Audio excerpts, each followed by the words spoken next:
StudyIQ IAS, अब तैयारी हुई affordable. Hello everyone, wish you a very happy Holi. So this video is in continuance with our Lakshmikant series with the name Kanthasth. So today we need to start Union Executive, which is part 5 of our Constitution, Article 52 to Article 78. कई बार मन में सवाल आता होगा कि इस preparation को शुरू तो कर दिया है, मज़ा भी आ रहा है, तभी आप इस वीडियो में हैं, सीखने को तो मिल रहा है, लेकिन क्या उतना पढ़ा जा रहा है जितना इस एग्ज़ाम को क्लियर करने के लिए ज़रूरी है? क्योंकि अल्टीमेट ऑब्जेक्टिव तो क्या है? Your name in merit list. तो देखिए, कंटेंट तो सेम है, लेकिन कंटेंट को यूज़ करने की हमें स्किल डेवलप करनी है। कैसे होगी वो स्किल डेवलप? पहले तो भाई टाइम से हर एक सब्जेक्ट का कंटेंट तैयार होना चाहिए। अगर आप वो कर रहे हैं ठीक है, लेकिन if you want to take help तो आप StudyIQ की हेल्प ले सकते हैं। जो StudyIQ का P2I प्रोग्राम है, आप StudyIQ ऐप या वेबसाइट पर देख सकते हैं। P2I मतलब प्रीलिम्स से लेकर इंटरव्यू तक का एक प्रोग्राम। तो ये एक प्रोग्राम के अंदर 4 फेजेस हैं। तो उस 4 फेजेस के थ्रू पहले ही फेज में आपका कंप्लीट सिलेबस हो जाएगा। तो it is like the basic thing, ये तो करना ही है। इसके बाद आता है कि हमें स्किल्स डेवलप करनी है, यानी कि उस कंटेंट का प्रीलिम्स में इस्तेमाल हो सके, उस कंटेंट का मेंस में इस्तेमाल हो सके, यानी कि आंसर राइटिंग। फिर हमें असेसमेंट चाहिए बीच बीच में, जिससे कि हमें कमियां पता लगती रहें। तो इसके लिए भी P2I में आपको प्रीलिम्स मेंस दोनों की टेस्ट सीरीज दी जा रही है। वीकेंड पर भी टेस्ट होते हैं, plus daily mains answer writing होती है। तो आपको नहीं लगता अगर इतना कोई मेहनत आपके साथ कर ले तो आप करना तो चाहते हैं, बट एक पाथवे नहीं है, तो P2I प्रोग्राम वो पाथवे आपके लिए साबित हो सकता है। तो टेक हेल्प ऑफ दिस। फिर आपके मन में कभी कभी जो डाउट आता है उसको ढूंढने के लिए आपका काफ़ी समय ज़ाया हो जाता है। ज़ाया इसलिए कह रहा हूँ क्योंकि हो सकता है उस डाउट को ढूंढने के लिए आपने 1 घंटा लगा दिया, क्योंकि उससे एसोसिएटेड काफ़ी सारी चीज़ें नई नई पता लगती चली गई आपको। ऐसे में इस टाइम को रिड्यूस कर सकते हैं आप। एग्जाम ओरिएंटेड क्या उस डाउट से रिलेटेड नॉलेज आपको चाहिए, वो आपको एक पर्सनल मेंटोर बता सकता है। तो इस कोर्स में फैकल्टीज तो आपके साथ हैं ही, इस पूरी जर्नी में आपको पर्सनल मेंटोर दिया जा रहा है। आप उसकी हेल्प लीजिए। आप कॉल व्हाट्सएप पर कभी भी उनके साथ कनेक्ट हो सकते हैं। उनका नंबर आपको इस कोर्स में स्पेसिफिकली आपको अलॉट होगा। तो अल्टीमेटली आपका टाइम बचेगा, कॉन्फिडेंस आएगा प्रिपरेशन में। फिर जैसे आप प्रीलिम्स क्लियर कर लेते हैं तो उसके बाद मेंस रेजिडेंशियल प्रोग्राम, ये इसका सेकंड फेज मतलब थर्ड फेज कहिए, क्योंकि पहले फेज में फाउंडेशन है, फिर सक्सेस इन प्रीलिम्स है, फिर MRP मेंस रेजिडेंशियल प्रोग्राम। फिर उसके लिए आप दिल्ली बुला लिया जाता है आपको। यहाँ पर आप मतलब जो fooding lodging everything is taken care by StudyIQ। और उसके बाद फिर रिगरस प्रिपरेशन होती है आपकी मेंस के हिसाब से, यानी कि हर एक जो आपका पेपर है, GS है, लैंग्वेज है, essay है, हर एक की तैयारी यहीं पर हम आपको अपने सामने कराते हैं। उसके बाद जैसे आप मेंस क्लियर करते हैं तो इंटरव्यू गाइडेंस प्रोग्राम, वहाँ पर आपके कोहोर्ट्स बनते हैं, जिसमें डिस्कशन के थ्रू जो आपके अदर एस्पिरेंट्स हैं, जो आपके साथ इंटरव्यू देने वाले हैं, तो आप अपनी स्किल्स को पॉलिश करते हैं। साथ में ब्यूरोक्रेट्स, फॉर्मर टॉपर्स, ये सब फैकल्टीज आपको मिलकर गाइड करते हैं। Finally when you are through into the merit list, then फिर आपको लगता है कि हाँ, it was all worth it. मिलते हैं आपसे क्लासेस में, ख्याल रखिए। जय Hind. When we say Union Executive, there are 5 positions which come under this. UPSC has also asked one question in prelims on this, and one option was CAG, and the question statement was identify which of the following is not part of Union Executive. So some students who understand the general meaning of executive is to execute the laws. So that student was confused that CAG is a executive, is a position, right? There to execute laws, and this position is with union government, then by this logic CAG should be considered as part of union executive, right? But my friends, the general meaning of a word may be different from the inferred meaning in a specific part in our constitution. For example, the meaning of state in general, or you can say the provinces, is different from the meaning of state in Article 12, Article 36, right? So that is why if UPSC was asking this question, that what is the meaning of Union Executive, which positions are part of Union Executive as mentioned in part 5, then you should know these are the positions. Okay, President, Vice President, Prime Minister, Council of Minister, then Attorney General. Okay, now let's talk about Honorable President. So here's the list. Now, first thing which should come into your mind is who can be, President of India. What is the qualification? Then what is the election process? Who can vote in this election process? How this election is conducted? What's the process? UPSC is asked question on processes as well. Then impeachment. Appointment is done, election is done, then impeachment. Then finally powers. So powers part we are going to deal in the next video. Today we need to focus on these parts. Okay. So first let's talk about qualification. First qualification is citizen of India. Now, it is not saying that that person should be citizen of India by birth. It is saying citizen of India. But when we read about qualification of US President, that person should be citizen by birth. For example, famous Hollywood actor Arnold Schwarzenegger. So he became governor of California state, but he could not become president. He could not fight the election of president because he was born outside US. He was born in Sicily, near Italian peninsula. So now he should have completed 35 years of age. Minimum age is 35. No maximum age is written. Even if you are 90 years of age and you think you can fight and become US president, Indian president, then you can become Indian president, but you have to go to the process that I am going to tell you. He should be qualified for election, the member of Lok Sabha. Now many students have this question, sir, Honorable President is not part of Lok Sabha? Correct. It is also said that when a person is president, then that person should not be part of Lok Sabha, Rajya Sabha or any state legislature. Should not be in any office of profit. Means any government office from which he or she can draw some money remuneration. That is correct. Then why the word Lok Sabha is there? The reason is because we are talking about qualification for election. Right? So there are some qualification for election for Lok Sabha members as well. Right? So those qualification for Lok Sabha member are going to be applicable for Honorable President as well. Some changes are there which are specifically mentioned here. For example, for becoming Lok Sabha member, minimum age required is 25 years. Right? But here it is specifically mentioned 35 years. Right? He should not hold any office of profit, as I just told you. Should not be on any other position of government. From there that person can actually draw some money. Right? A sitting president or vice president, the governor of any state and a minister of the union or any state is not deemed to hold any office of profit. What does it mean? It means if you are not in these positions, you are on some other position, then you have to resign from those positions. Right? But if you are on these positions, then you can transition to become the President of India. It will not be considered as office of profit. Right? Qualified as presidential candidate, if you are qualified, then this transition will happen. So please remember, this can be a scope of question. Right? They may say that which of the following is not considered as office of profit when it comes to election of President of India. Not come under. Right? Other statement can be which of the following is considered, can be considered as an office of profit. So you should remember these details: sitting president, vice president, governor, any state or minister of the union or any state. So it is quite easy to remember: president, vice president, governor, minister of union or state. Right? Now, how president is elected? The word is elected means election is going to happen. Means some people are going to vote.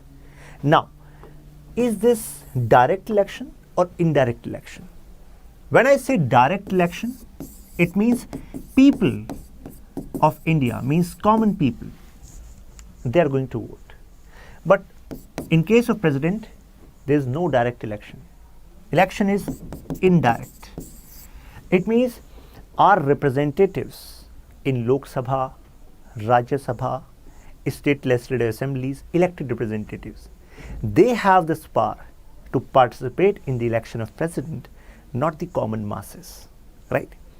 So there was this debate in Constituent Assembly as well, that why not conduct a fresh election, or that election should be like all over the people, all the people, universal level franchise should be the basis, and they should participate in election of the president.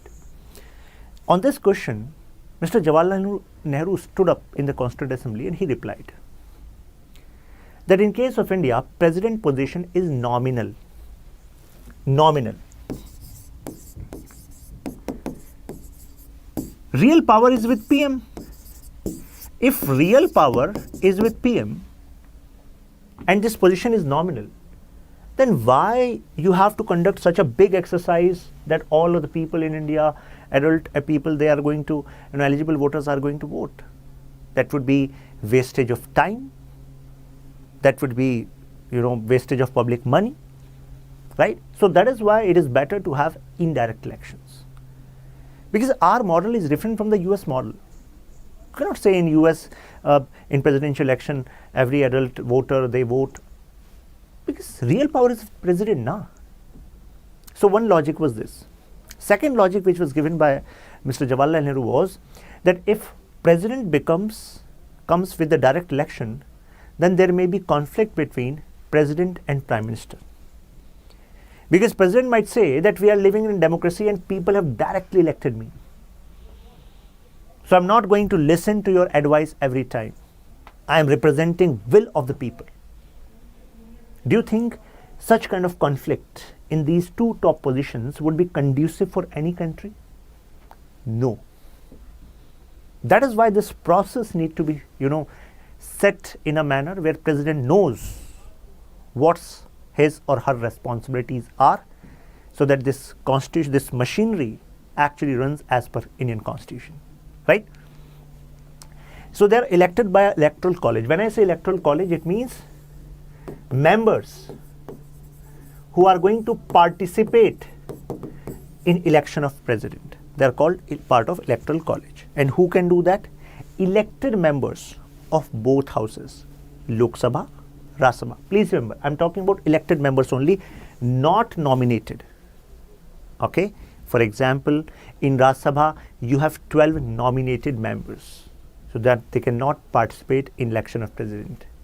In case of Lok Sabha, earlier we had 2 Anglo-Indian nominated seats, but in 2020, these nominated Anglo-Indian seats were removed. So now in Lok Sabha, we don't have any nominated member, right? So please remember, elected members of both houses plus elected members of state legislative assemblies. Now, please focus. In the statement of the exam, what UPSC can do, they will say LC, Legislative Council. They will say elected members of legislative councils have right to vote in presidential elections. So you will say it is false, it is not correct. Now those who are thinking, why? If at the state level there are 2 houses in legislature, legislative assembly and legislative council, like we have 2 houses at the level of union, Lok Sabha and Rajya Sabha. So if both the elected members of both the houses are allowed to vote, then why not at state level both the houses are being allowed? There's a reason for that. The reason is, not every state is having legislative council, right? And if members of legislative councils are also allowed, then it will create disparity among states. States who are having legislative council, their elected members will be able to vote, and those who are not having legislative council, this will be like decrease in their, you can say, participation in this crucial election, right? I hope now you got the logic. Elected members of the legislative assemblies of UTs of Delhi and Puducherry. Now there's an interesting twist here. J&K. So J&K is a UT now, and a UT with legislative assembly. But we don't have, legislative assembly members as of now there, elected members. So there was one RTI which was filed in Election Commission, and the applicant was asking that whether J&K MLAs who are going to be MLAs in future, because elections are yet to happen, then whether they are going to be allowed to participate in presidential election or not. So on this point, what Election Commission replied, they said, please refer to Article 54. As I told the Union Executive, Articles Part 5 starts from Article 52 to 7 and then end on 78. So Election Commission saying please refer 54. And 54 is talking about this. Elected members of legislative assemblies of the Union Territories of Delhi and Puducherry. It means the name of J&K is yet to be added. Although this bill was floated by our Home Minister himself, but it is yet to be finalized. So some legal luminaries were saying if UTs of Delhi and Puducherry are allowed to participate in this election of president just because they have state legislative assemblies, then by this logic J&K MLAs will also be allowed. Okay. So this is one logic, but I told you what reply of Election Commission was saying. Now let's dwell into the details of this election process. Constitution provides uniformity. Uniformity, as I told you, means parity among states, right? It has been the effort. I told you nominated members cannot vote. Also told you legislative council members cannot vote. Also please remember, what if one or two state legislative assemblies are dissolved when election of president are finalized? So at this moment, can dissolved legislative assembly can be revived and their MLAs will be allowed to vote? No. So it means if some legislative assemblies are dissolved at that point of time, it means there are no MLAs there. Elections are going to happen in that state legislature, but election of president is not going to wait till that point. Okay, that should be clear. If there's any dispute with respect to election of president, means some contender is saying, sir, the other candidate has forged some document. So such disputes are going to be taken up at the level of Supreme Court only. They cannot be taken up at the level of High Court. Please remember these kind of, you can say traps UPSC lay. And the decision of Supreme Court will be final. Okay. Now, if there is incomplete electoral college, incomplete electoral college means, for example, in 3 states, state legislative assemblies are dissolved. So it means some states, 3 states are not having elected MLAs. Now, the election of president is not going to wait for these 3 states. So that is why incomplete electoral college is not ground for challenging the election of president. Okay. I hope these details are clear to you now, right? Now, I use this word uniformity, parity among state. So how election happens? Have you ever voted in your life? So you must have gone to, say, for voting of election of MLA or your Lok Sabha MP. So you have used EVM, electronic voting machine, right? Now tell me, do you think in president election EVM is used? Those who are thinking, yeah sir, EVM is better model, right? That's why everyone is using, every election we are using it. In state legislative assembly election and Lok Sabha election. And it should be used in president election as well. No, that is not true. Because in case of president election, we have to ensure proportional representation with single transferable vote. 2 words are used. Proportional representation and single transferable vote. And these are quite easy to understand, quite easy. First, let's understand what does this proportional representation means.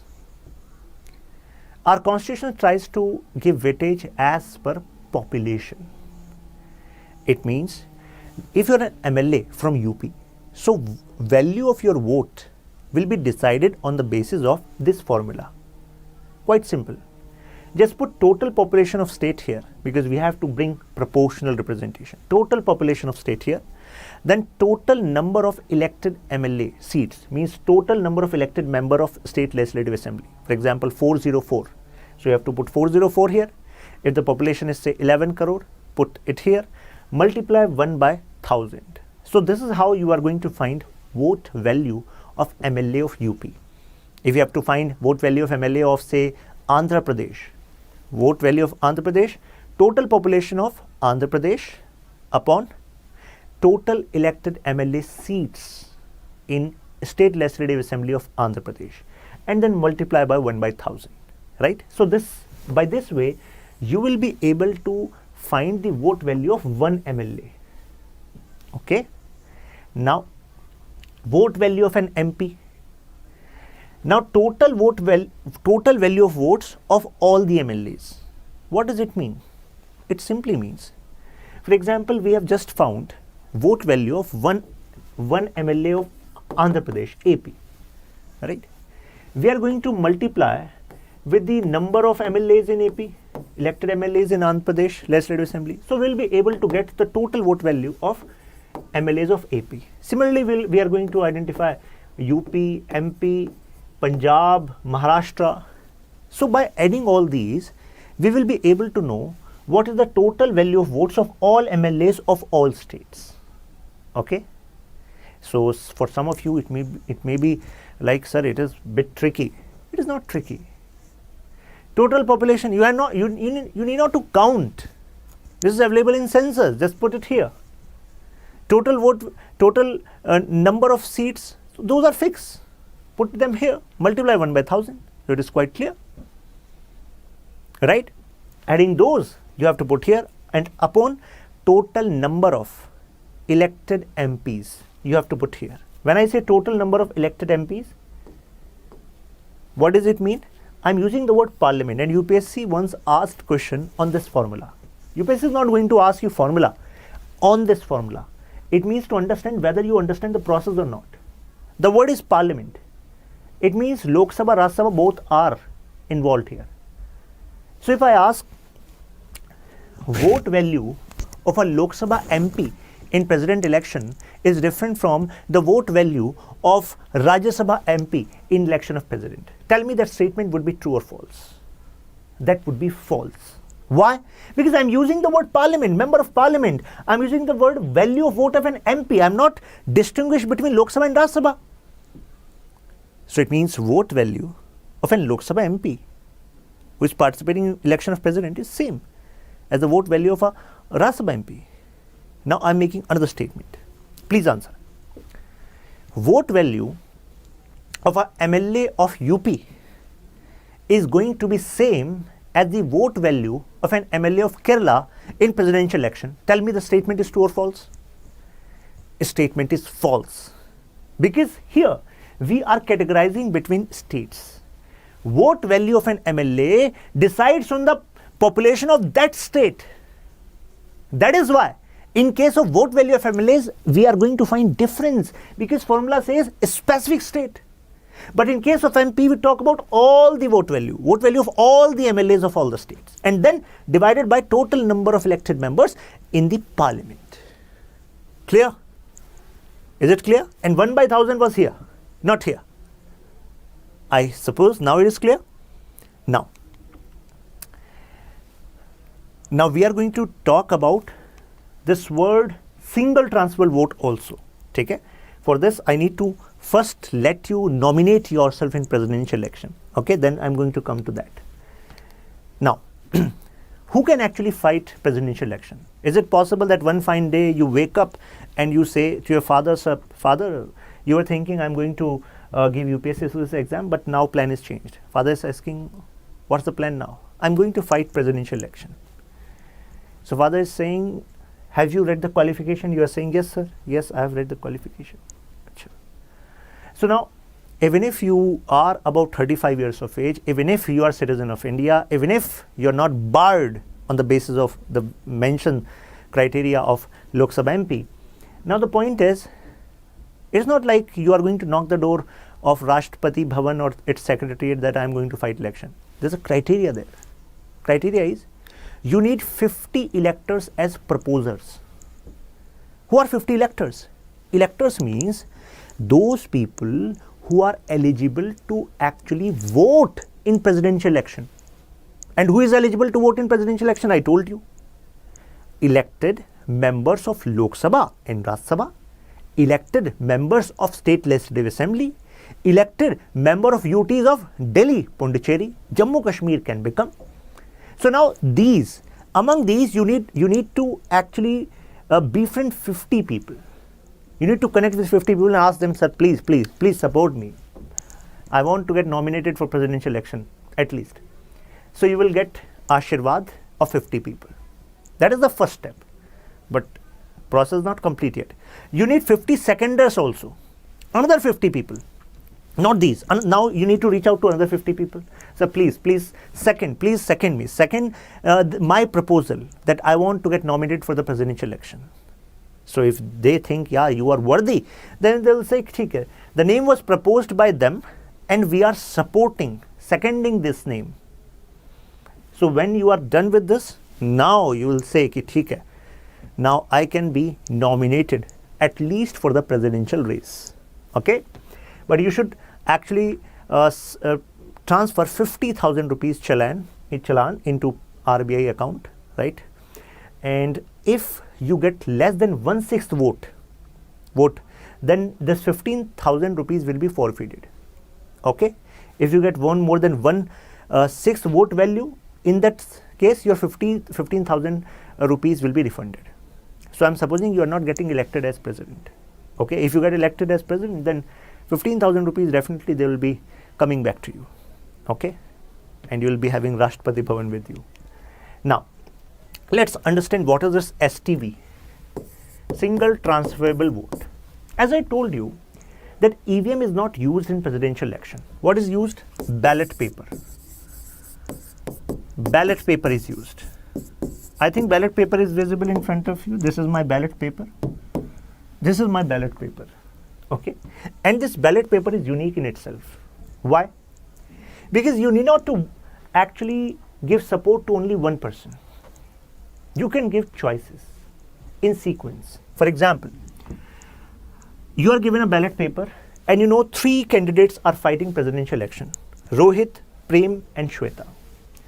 So consider you gave first preference to Prem, second to Shweta and third to Rohit. Right? There are other MPs and MLAs, elected MPs, MLAs, part of Electoral College. They will have their own ballot paper and they will give preference according to them. Right? 1, 2, 3. Some people may give preference to Shweta, first preference to Shweta, second to Prem, third to Rohit. Right? And vice versa. ऐसे चलता रहेगा. Now when all these ballot papers are collected, for example, MPs of Lok Sabha, Rajya Sabha, they are going to vote in Parliament House, right, in Parliament, and the MLAs are going to vote in their respective state legislature. Then all the ballot papers will be collected by Election Commission of India. Okay? So now Election Commission of India will start counting. So there will be 3 boxes. You can take this example as boxes. Now if first ballot paper is taken and this ballot paper is saying first preference should be given to Prem. So now this ballot paper will be coming into this box of Prem. So Prem has 1 vote in his favor. Second ballot paper says come in favor of Shweta. So this is coming into say Rohit, Shweta. So now only first preference is being counted in first sequence of counting. Only first preference, right?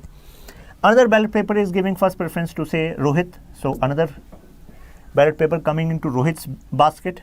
Another is saying say Shweta's basket. Another saying Shweta's basket. Another saying Rohit. Another saying Rohit. So it means this counting will go on, right? Now, what need to be checked?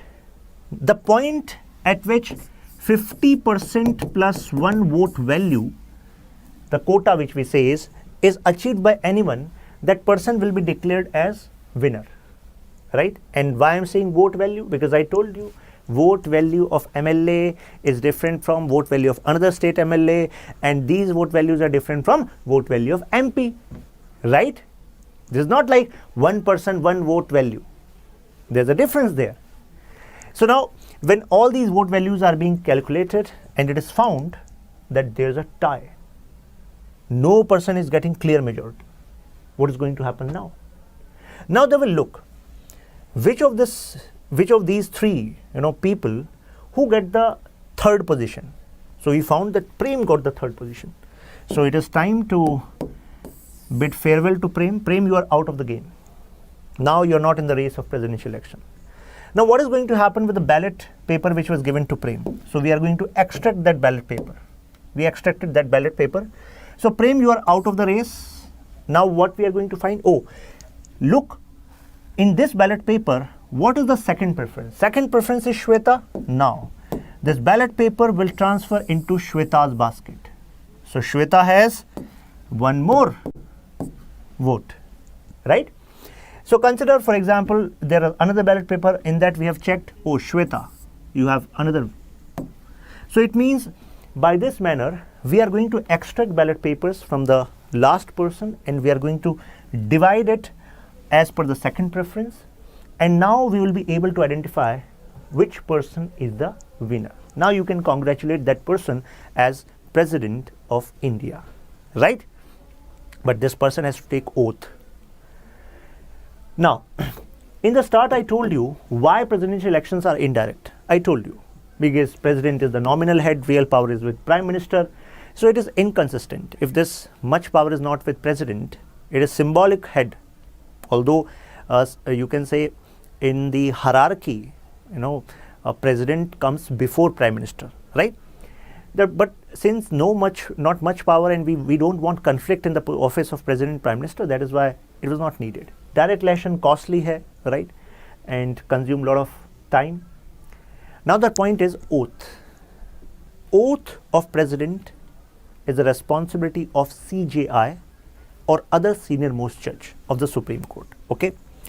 UPSC has asked question on the oath content as well. Okay, so you should know what is the content of oath.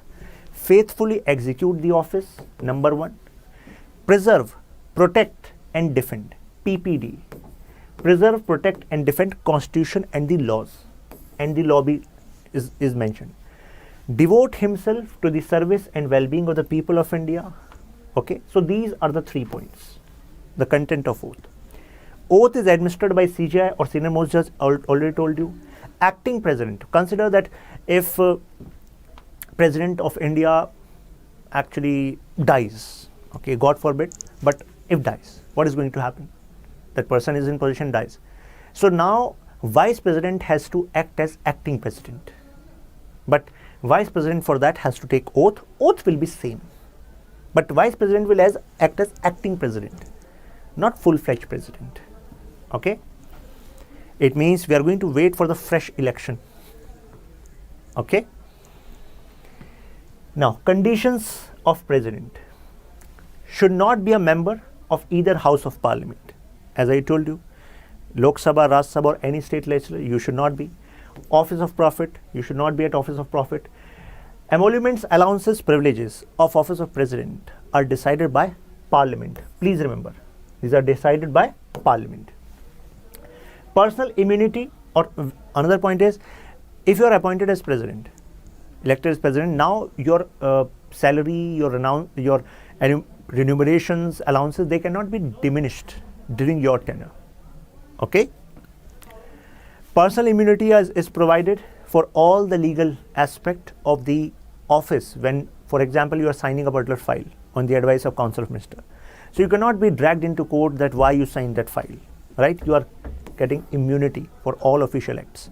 So this is official act. What about personal act? So there are two kind of act, official act and personal act.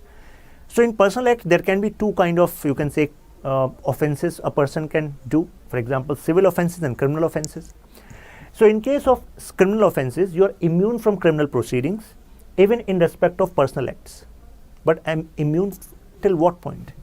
Immune only till the point you are President of India. Okay, it is not like you can murder anyone and you can say I'm President of India, nothing can happen to me. The point you are removed from this position, then police will knock your door. Sir, please give us some chance, right? Now, Civil proceedings. In case of civil proceedings, means proceedings can actually start against you, but you will be given a 2 months notice, okay, during the term of office in respect of his personal act. But civil proceedings in case of personal act, okay, civil proceedings like there's a case of tax fraud, revenue issue, land issue, family issue. In this case, 2 months notice will be given. Okay, I hope official, personal, 2 cases, I think criminal and civil, these are clear to you, right? Now, term of president office, term is 5 years. Beyond this, until his successor assumes charge, a person will be on this position. Eligible for re-election, because there's no binding thing that there's a limit of 2 times, 3 times. Nothing as such is mentioned in our constitution. You can resign from your position, and this resignation to be given to whom? Vice President. Please remember, oath was given by CJI or senior most judge of Supreme Court, but when it comes to resign was given to Vice President. Can be removed by impeachment. So impeachment is a process which is done in Parliament. So what can be the basis of impeachment? Important topic, because many times question has been asked. So our constitution says violation of constitution is going to be the basis of impeachment. But what is going to be considered as violation of constitution? What is the definition of violation of constitution? It is not defined there. So it is prerogative of Parliament to define what is going to be considered as violation of constitution. Okay. So now let's understand the process of impeachment. Impeachment means we are going to remove honorable president. Now this process can start either in Lok Sabha or Rajya Sabha, right? Can start from any house, Lok Sabha or Rajya Sabha. And the condition says at least 1/4 members of the house should sign the proposal and give it to the presiding officer of that house. For example, we start this process from Lok Sabha. Okay, so 1/4 member of the Lok Sabha, they're going to make the proposal and they're going to present before the speaker. So now when speaker is going to see the proposal, now speaker is going to give 14 days notice to the honorable president. Okay. After this, Lok Sabha is going to bring resolution in this regard, and this resolution need to be passed by majority of 2/3 of the total strength. Please remember, I'm not talking about present and voting, total strength of the house. You need to get it passed from 2/3 majority, right? And when it is passed from this house, then this proposal will be transferred to other house, say Rajya Sabha. Then Rajya Sabha, after receiving this process, is going to conduct inquiry. Means inquiry is going to be conducted by second house. Please remember, means if this process starts from say Rajya Sabha, then inquiry is going to be conducted in Lok Sabha. If process starts from Lok Sabha, then inquiry is going to be conducted by the second house, that is Rajya Sabha. So when they conduct inquiry and they submit this report before whole house, then they are going to bring this resolution, right, to vote. So they also need 2/3 majority of the total strength of the house. When this is passed from this year, then it is declared that president is impeached. Now president is done, removed from his position. Okay. Now my question is, when 1/4 members of the house presented proposal before speaker that sir, we need to remove honorable president, we have credible proof against honorable president that he has or she has violated constitution. Is it mandatory on the speaker to actually bring this proposal in the house? Or at the speaker stage itself, a speaker can say, okay, you are saying, but I do not agree, and that is why I'm not allowing this impeachment process to start in Lok Sabha. What do you think is truth? Means, is it mandatory or not mandatory? Tell me in comment box. So now, this process is clear to you. Now this is mentioned here in words. 1/4 members of the house frame charges, 14 days notice to be given, passed by 2/3. After that, other house has to investigate the charges. President has the right to appear and represent at such investigation, right? President himself or herself can be present. President can also send someone. Other house has to sustain the charge and pass the impeachment resolution by 2/3. Told you. President stands removed. Impeachment is a quasi-judicial process. Why we call it quasi-judicial? Because house is actually conducting the inquiry, investigation. House is also deciding whether, oh, these charges are proved. This is not going into court, because when you use the word judicial, it means now legal courts are going to work. But in this case, it is not the case, right? Elected members of the state, now who is not going to participate? Obviously, it is quite clear to you. In this whole process of impeachment, have I ever mentioned state legislature? No. So there is no role of state legislature. Elected members of state legislative assembly participated in election of president, but not in removal, right? Now, have I mentioned that only elected members of the parliament, elected members of Lok Sabha are going to participate in this? No, I told you 2/3 of the total strength. And when I am saying 2/3 of total strength, I need maximum strength. Their nominated members are also going to participate in the removal. Okay? So elected members of state UT do not participate in impeachment, although no president has so far been impeached. अभी तक कोई impeach नहीं हुआ. Clear? Nominated members of the either house of parliament can participate in the impeachment. I told you, right? So this is clear to you. Now, vacancy in the office. In what case this position can be vacant? Number one, if 5-year tenure is going to be completed. So although before that, President is this Election Commission of India is bound to conduct election, right? But what if there is resignation? President resigns. President can resign to Vice President. Then position will be vacant. VP will be acting as acting president, but not full-fledged president, right? Means position is vacant. There can be impeachment, like we discussed. There can be death, right? Or there can be disqualification also. For example, in our example, Shweta became President of India. So Prem may file a case in Supreme Court. Sir, Shweta's election should be declared null and void because Shweta in her paper said she is 36 years age, but she is 32 years of age because I got these credible proofs. So on this basis, Shweta's election can be disqualified, right? So on this case, in this case also, this position of president can be vacant. But what is going to happen with the actions which Shweta took in these 2 months when she was President of India? After that, she was disqualified due to forged documents. But whether the actions which were taken by her during these 2 months, whether those will be null and void or not? Answer is no. It means action taken by Shweta by being in the position of president will remain intact. Okay? So, if there is vacancy within 6 months, you have to conduct election. New president remains in office for 5 years. Okay? For example, someone actually was president for 1 year, but after that person resigned. So now the fresh election is going to happen and the next person is going to be in this position for next 5 years. It's not like now this person is going to be for 4 years. No. Until election happens, VP is going to act as acting president. Okay. When a sitting president is unable to discharge his functions due to absence, illness or otherwise, who is going to work? Vice president is going to work as acting president. Okay. So VP, if VP's post is also vacant, then what is going to happen? Then CJI or senior most judges of Supreme Court are going to act as acting president.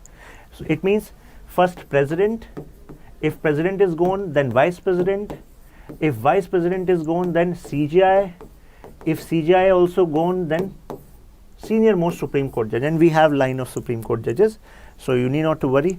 There will be someone working as acting president. Okay. Any acting president enjoys all the powers and immunities of the president and is entitled to privileges, emoluments, allowances as determined by parliament. Okay. But there is a trick here, trap here. Although Lakshmikant is quite direct in this regard. Trap is, what if president is ill? And in this case, vice president is working as acting president. So in this case, what do you think? This acting president will get full salary of president? Answer is no. Because already president is alive, president is there, and that person is drawing salary of president. So 2 persons are not going to get salary of president. But in case president die, disqualify, impeached, resign, it means there is no person drawing salary of president. In that case, if anyone acting as vice president, acting as acting president, then in this case that person is going to draw emolument salary of president. Okay, please remember this. Now these are some questions for you for practice. Procedure of impeachment of the President of India is, told you, quasi-judicial process.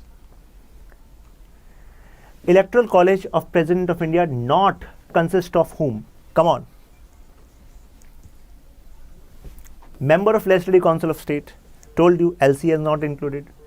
First President of India who got elected anonymously. So this is a factual question. Neelam Sanjeeva Reddy was there. How many times the President of India can be re-elected? Told you there's no limit. Any number of times. So I hope now qualification, election, impeachment part is clear to you. See you in the next video. There we are going to discuss different kind of powers with respect to Office of President. This PDF is going to be available in Shashank Tyagi 4U Telegram group.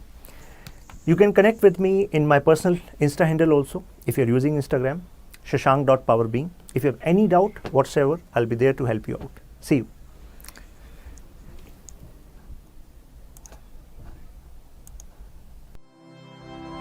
StudyIQ IAS अब तैयारी हुई affordable.